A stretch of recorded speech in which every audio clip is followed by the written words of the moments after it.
quất mới hơi thấy cái âm gì này.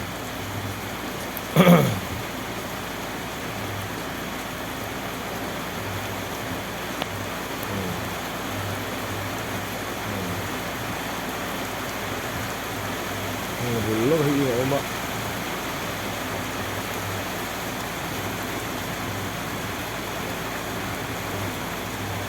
Laptop mai hai. Ini telefon bang ini ya.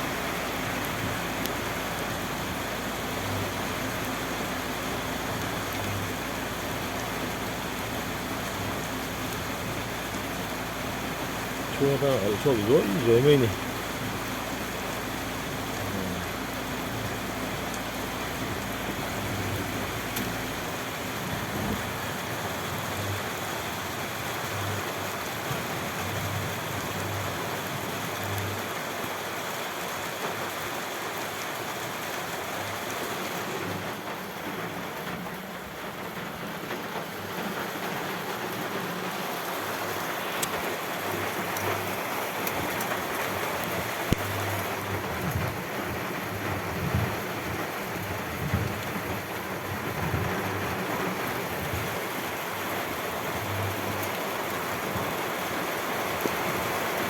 Solar pun ada rồi mai ni.